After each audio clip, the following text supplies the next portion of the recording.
Halo Tribuners, salam jumpa kembali lagi bersama saya Salma Pikalohata tentunya di program spesial interview. Tribuners, di hari ini tepatnya 14 Februari tahun 2022, saya sudah bersama dengan narasumber di studio tribunambon.com. Sudah hadir anggota Divisi Humas Hukum dan Penindakan Pelanggaran Bawaslu Kota Ambon, Pak Daim Baco Rahawarin. Selamat sore, Pak. Sore. Sama. Kabar hari ini gimana, Pak? Alhamdulillah baik. Oke, Pak, terima kasih banyak sudah bersedia hadir di Tribun Ambon untuk sore hari ini. Oke, nah Tribuners, saya sudah bersama dengan narasumber hari ini. Di sore hari ini, seperti biasa, dalam 30 menit ke depan, kami akan menyiarkan secara langsung di Facebook dan juga YouTube Tribun Ambon. Kali ini kita akan membahas tema refleksi tantangan pemilu dan pilkada 2024. Nah, tanggal ini cukup istimewa sekali ya Pak dan Tribuners, karena ini 14 Februari 2022, bukan karena ini hari Valentine, tapi di 14 Februari 2022, 2 tahun lagi, tepatnya di 2024, akan ada pilkada dan juga pemilu serentak yang digelar.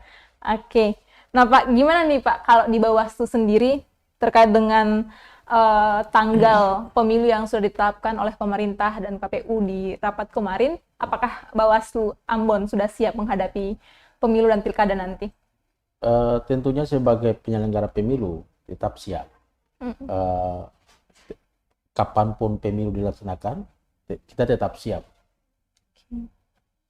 Nah Pak, ini banyak ada narasi yang mengatakan kalau jika pilkada 2024 ini digelar, akan ada banyak sekali masalah dan bebannya. Itu betul nggak sih Pak? Tidak terlalu juga masalah-masalah yang kalau misalnya dari pilkada ke pilkada kita sudah punya pengalaman untuk pernah menangani proses pilkada.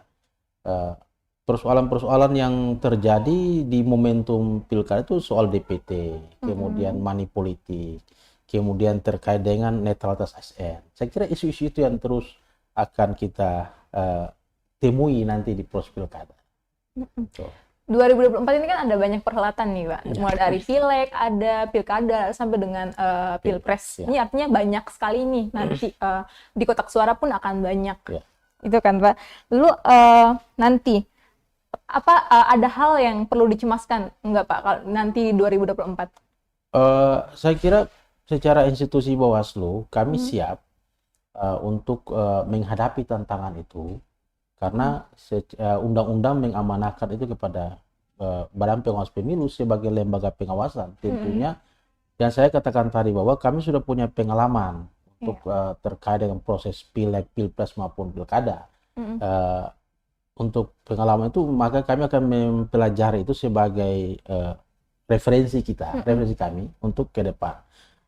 Masalah-masalah terkait dengan proses pilkada, pilpres saya kira yang tidak jauh dari isu-isu krusial, misalnya seperti netralitas ASN, kemudian money politik, daftar pemilih, ini masalah-masalah yang terus kita pastikan temui. Nah, oleh karena itu sekarang kan untuk mengantisipasi misalnya daftar pemilih, itu kan sekarang kan kita lagi lakukan terus nih bersama KPU terkait dengan daftar pemilih berkelanjutan. Nah, itu kan update-nya terus. Sampai kan persiapan tadi tapi sebelum itu ada banyak pengalaman mungkin kan dari Bawaslu yang sudah dari pilkada tahun kemarin 2020 ada. Tapi mungkin sebelum bicara terkait dengan pengalaman pemilu ini, sebelum menyongsong ke 2024, yang mau saya tanyakan nih, apa sih yang sedang dikerjakan Bawaslu saat ini menyongsong 2024 mendatang? Sekarang kita ini kan belum masuk tahapan ya, tetapi tentu prakondisi itu kita akan persiapkan. Misalnya yang saya katakan salah satunya adalah untuk daftar pemilih berkelanjutan.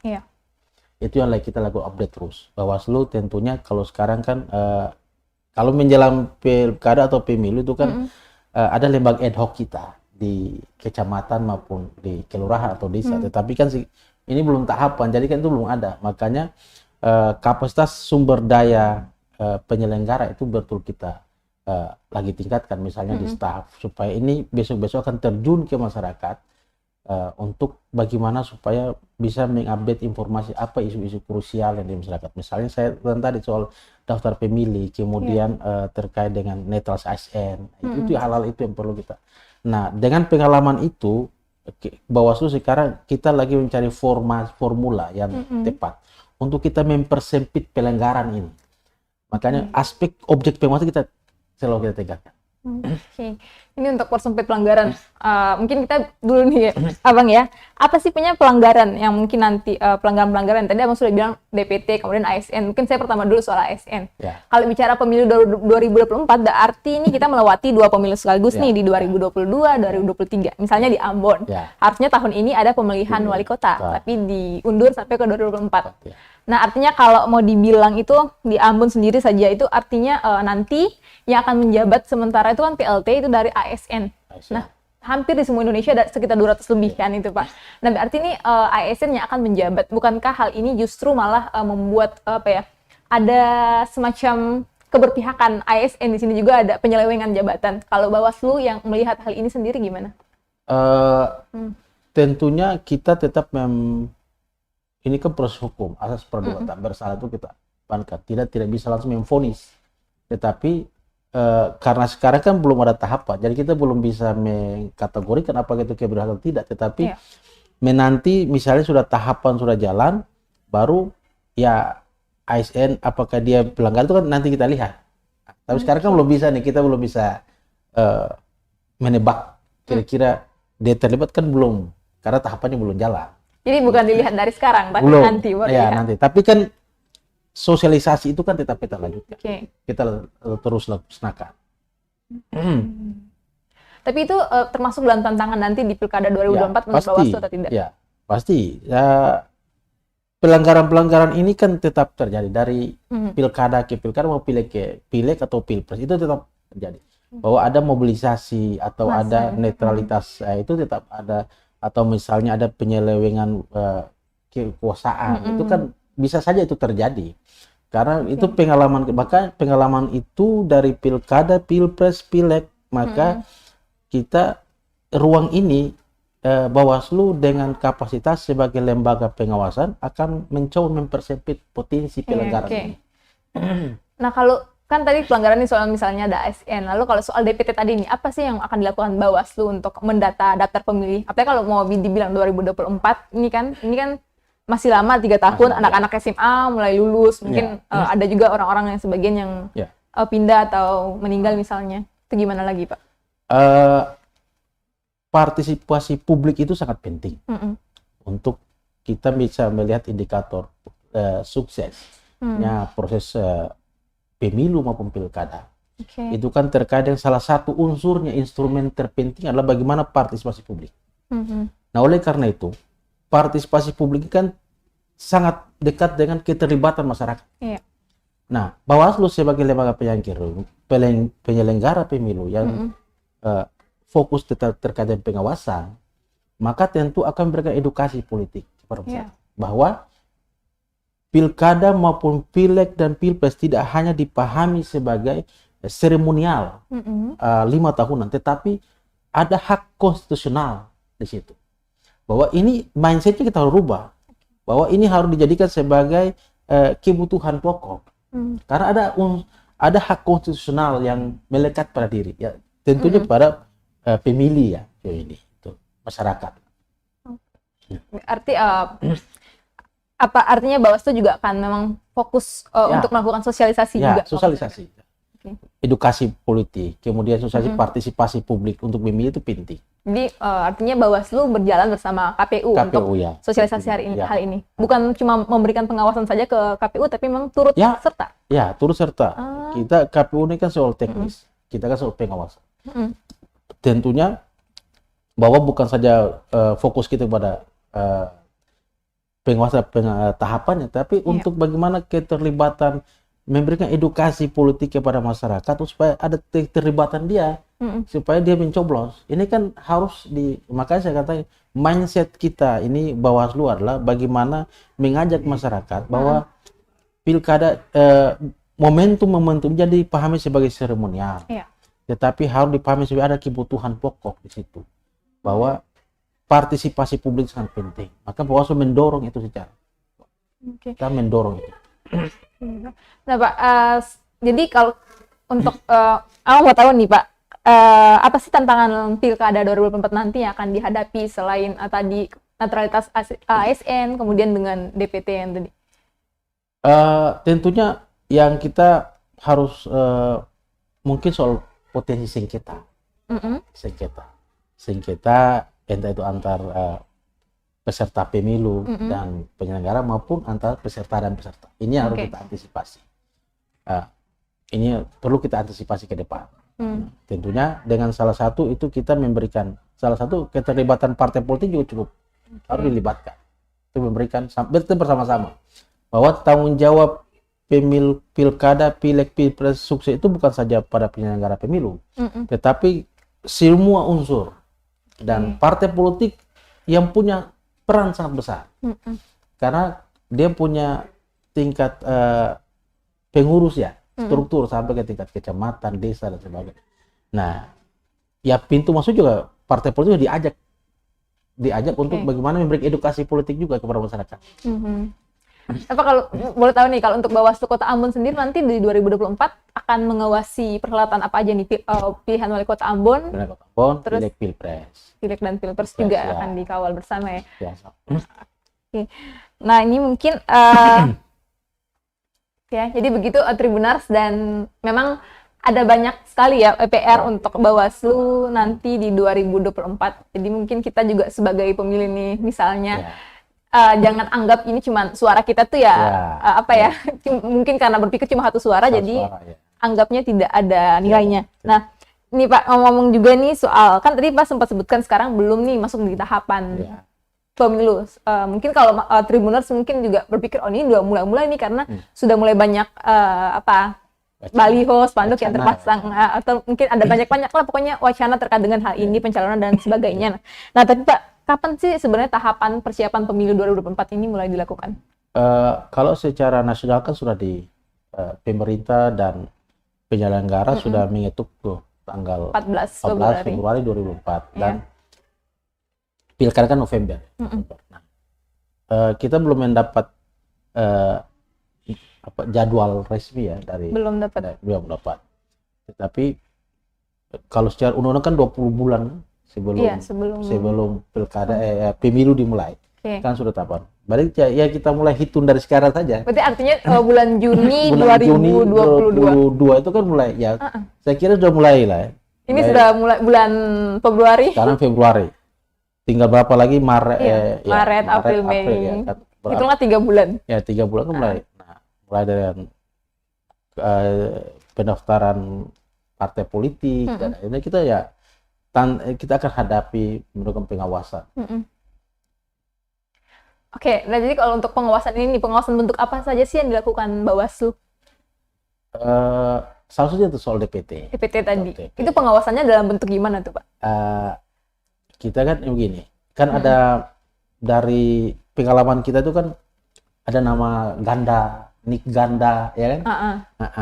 Satu nik ganda, nama ganda ini kan, nah kita mengawasi itu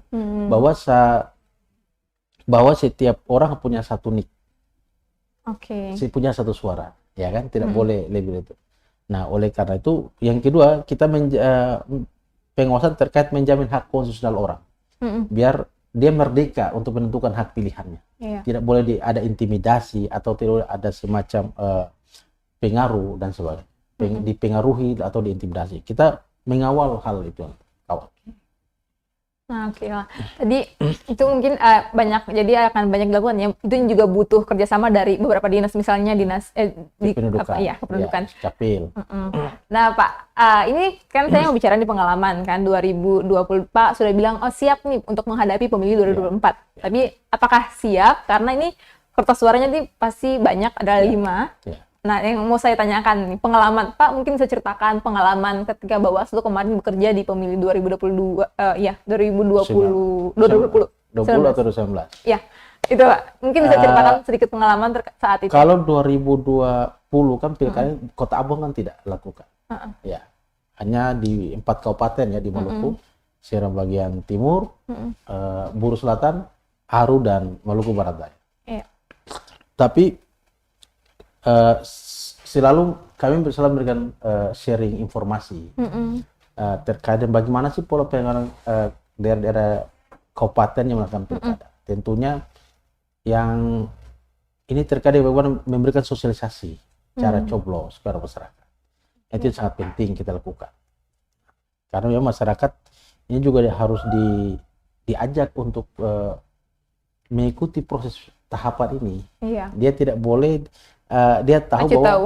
acuh tahu dan tidak boleh dia tahu ketika ada mau coblos. Nah, tetapi masyarakat juga harus diajak bahwa ini harus disosialisasikan tahapannya mulai kapan supaya pengawasan ini bukan saja penyelenggara tapi masyarakat juga harus diajak untuk melakukan pengawasan. Gitu. Nah, jadi kalau untuk masyarakat juga tahu, jadi apalagi sih yang harus diketahui oleh masyarakat atau pemilih ini nih terkait dengan pemilu 2024 nanti? Yang terpenting adalah masyarakat harus tahu apakah dia sudah masuk dalam daftar pemilih atau tidak. Itu yang terpenting.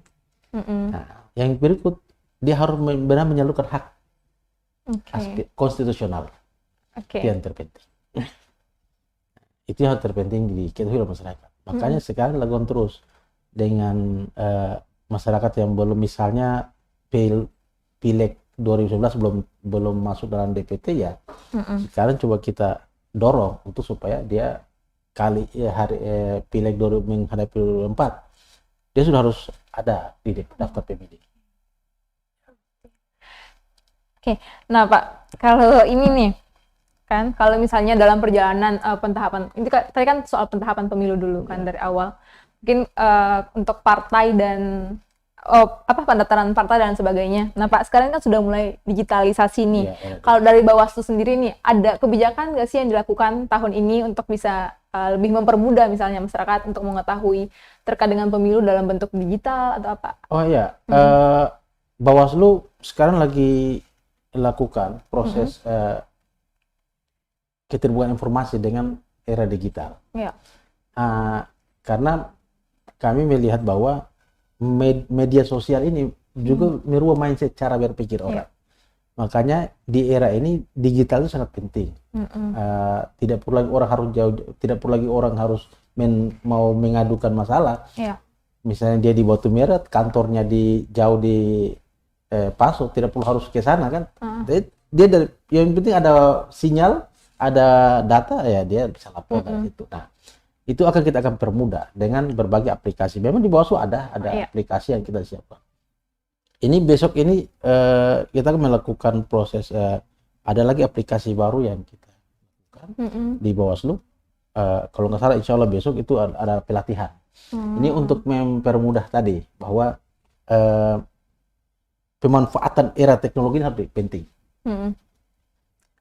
Oke, berarti mungkin nanti besok mungkin ya untuk kabar yang terkait dengan aplikasi ini. Ya, aplikasinya. Oke. Nah, Pak, ini terkait dengan tema kita hari ini nih, soal tantangan pemilihan pilkada. Kan kita tahu nih Bawaslu paling banyak kerjaannya itu di bagian pengawasan, lalu kemudian juga penindakan hukum juga termasuk kan. Nah, soal penindakan hukum nih, kalau bicara kan sekarang masih pakai undang-undang yang lama. Kan ya Pak, kan kita tahu banyak sekali orang yang ada polemik muncul, oh ini undang-undang ini nih harus direvisi dan sebagainya. Karena ada banyak yang mereka bilang karena soal undang-undang itu ada banyak yang membuat multitafsir nih penyelenggara, termasuk penyelenggara KPU Bawaslu ini juga rentan untuk dipidana. Kemudian itu gimana Pak? Kalau terkait dengan Bawaslu menanggapi hal ini gimana? Tentunya soal penafsiran itu itu perspektif ya. Itu biasa saja. Tetapi sebagai penyelenggara pemilu tetap bekerja sesuai dengan undang-undang. Nah, tapi kalau soal tafsir itu biasa saja. Ya biasa, itu orang menafsir itu biasa. Tetapi kan kami ya tentu akan sebagai penyelenggara kan memberikan sosialisasi, supaya kita tidak ada pada ruang tafsir, tetapi benar melakukan penegakan hukum itu harus penting. Nah ini Pak, kalau kan bagian hukum nih kan ya Pak, kalau 2024 artinya kan pilkada Februari, November pilkada. Ini kan berdekatan sekali ini Pak. Lalu gimana sih kalau misalnya ada penyelesaian sengketa? Gimana nanti cara penyelesaiannya nantinya? Ya tentunya kan di prosesnya kan dilakukan sesuai, ada di Bawaslu ada perbawaslunya. Peraturan Bawaslu yang mengatur tentang penyelesaian proses sengketa. Nah, kita akan melihat. Ini kan belum nih, Mm-mm. ya kan? Nah, nanti tetapi tentunya kalau misalnya ada yang partai politik ya bisa mengajukan ke kantor Oke. untuk Bawaslu. Atau kalau misalnya di kantor misalnya di kantor itu dia tidak sempat ya bisa juga dia bisa lakukan lewat yang saya tekankan tadi. Ya. Dia bisa aplikasi. Nah, ini kita disosialisasikan kepada Masyarakat partai juga. politik dan masyarakat. Hmm. Terutama partai politik yang bersengketa.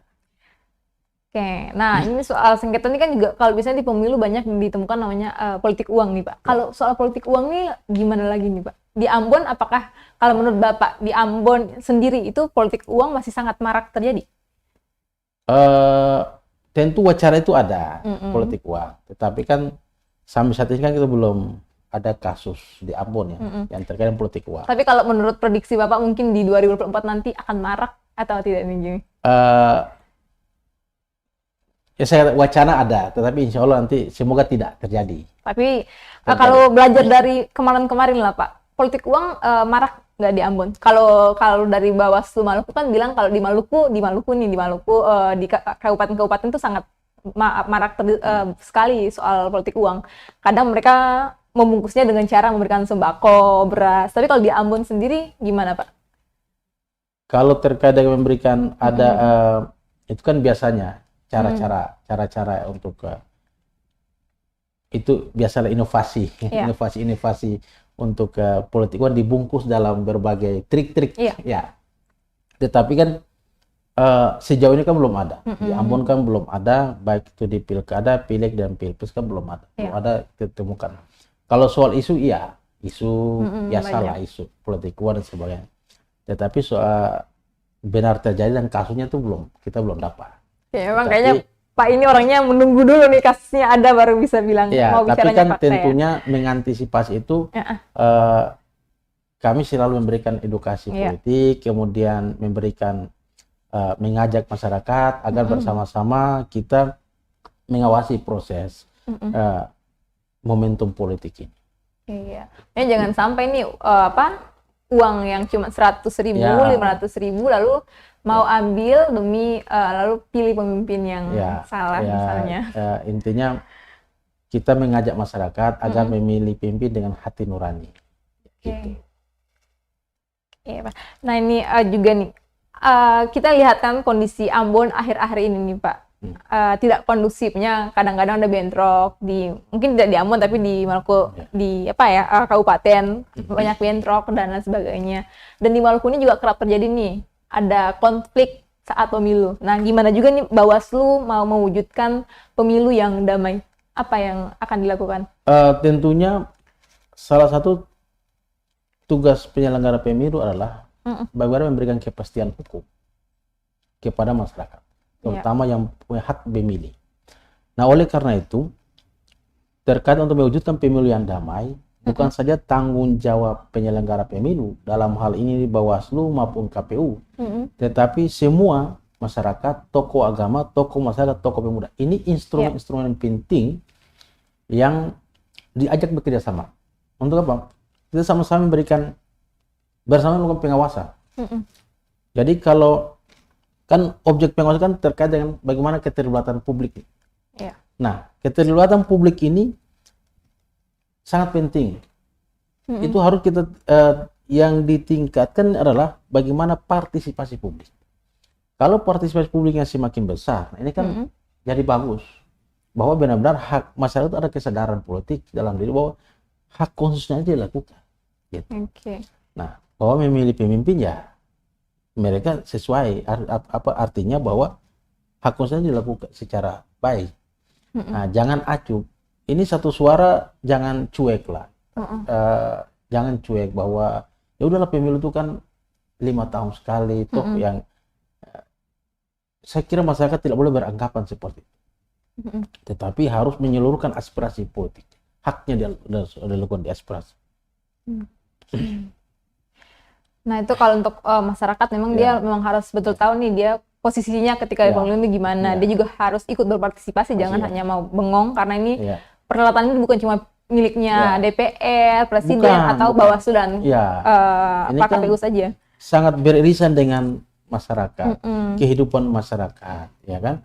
Nah, oleh karena itu yang saya katakan tadi bahwa melibatkan tokoh agama, tokoh masyarakat, tokoh adat, tokoh pemuda. Kemudian bagaimana partai politik juga punya peran.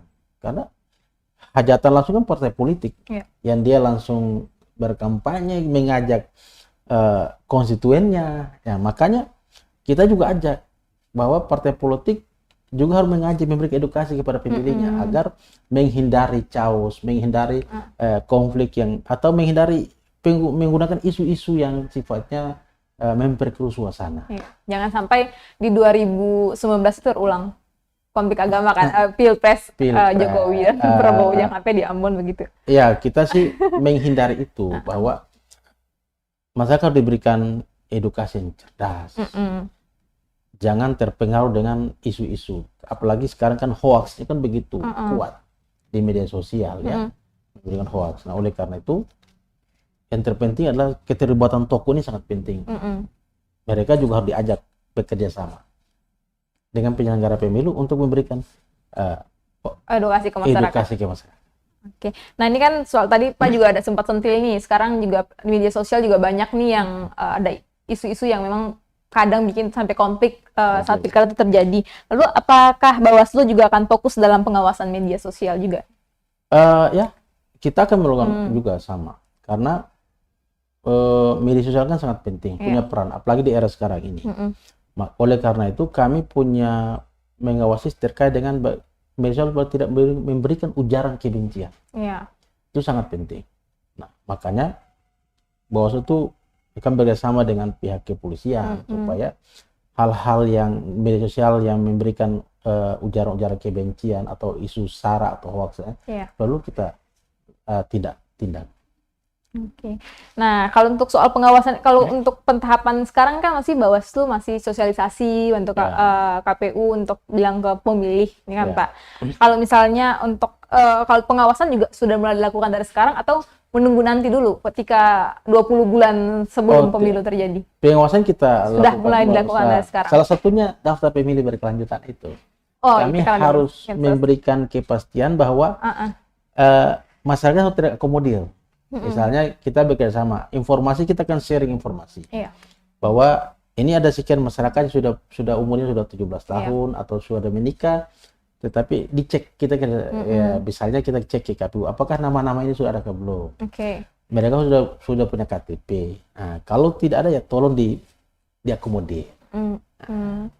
Pak, ini soal KTP ini menarik nih, saya mau tanya. Itu memang kalau untuk KTP Bawaslu tugasnya untuk melihat nih ada nama-nama yang misalnya mereka sudah menikah, punya KTP, atau ini orangnya sudah meninggal, loh KTP-nya tidak perlu ada lagi. Memang itu tugasnya Bawaslu kan Pak. Nah, yang mau saya tanyakan di sini, kenapa di setiap pemilu banyak sekali masih ditemukan ada yang DPT yang fiktif, maksudnya mereka tidak ada di daerah itu, bukan warga itu, atau mereka sudah meninggal tapi nama mereka masih ada di dalam daftar nama pemilih tetap.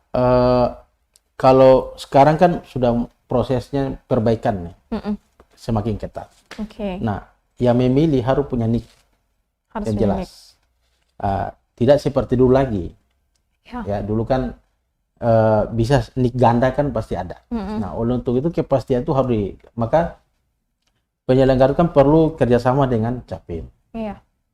Capil yang punya tugas kan Capil, yang tahu tentang NIK penduduk.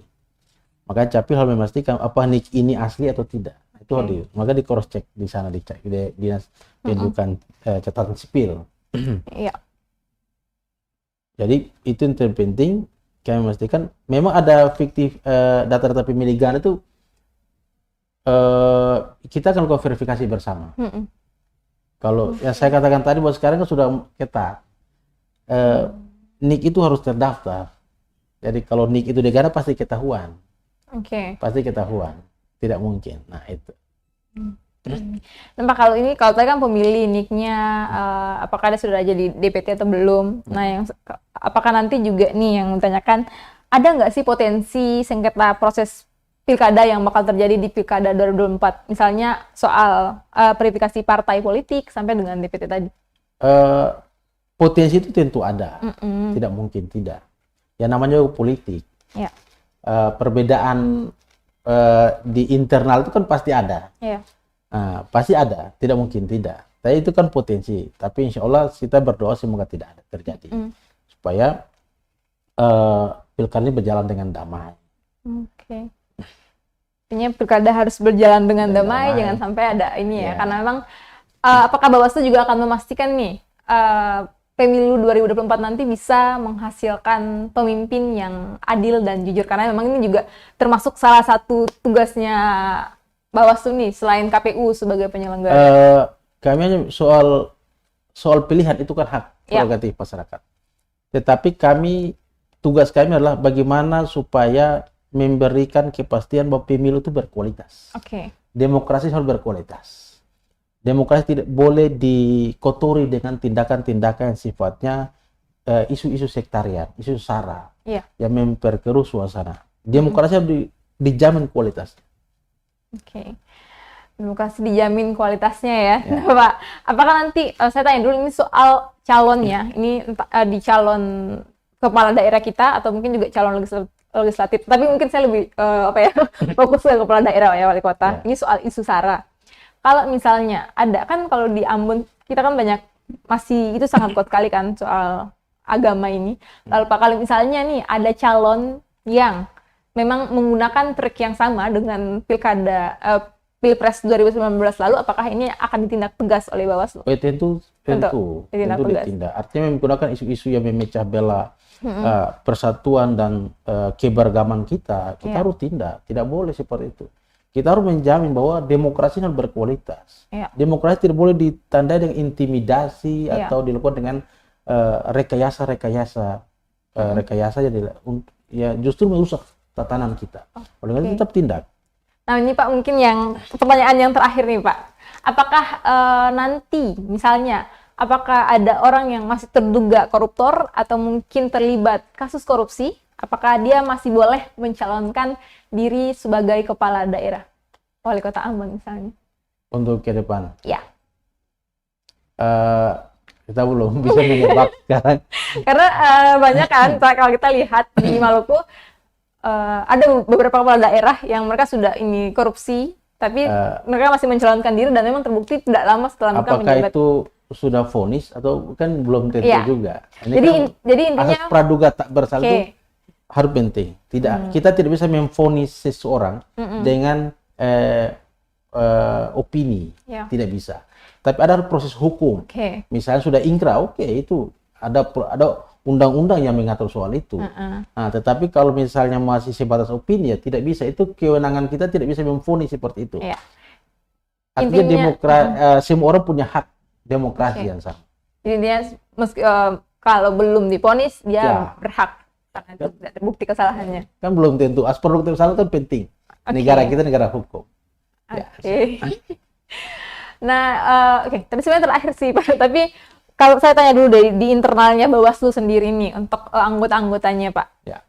Sekarang apa sih yang dilakukan Bawaslu untuk penguatan tubuh internal Bawaslu sendiri menghadapi pemilu 2024 nanti dan pilkada serentak yang akan dilakukan? Peningkatan sumber daya. Itu penting. Yang kedua, kita juga harus memberikan penguatan integritas. Itu yang penting. Karena kita harus netral. Netral harus berarti menjaga hak konstitusional orang.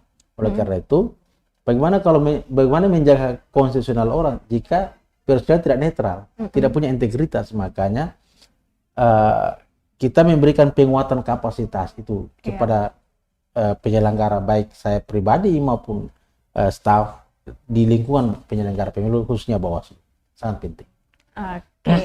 Kami tentu sangat berharap sekali kalau nanti pemilu 2024 akan berjalan dengan lancar tanpa memakan korban lagi seperti pemilu sebelumnya. Pak, ini sudah tidak berasa ya sudah 30 menit lebih. Ini percakapan kita di sore hari ini terkait dengan refleksi tantangan pemilu 2024. Pak, ada yang mau disampaikan mungkin ke Tribuners sebagai juga ini? Terima kasih.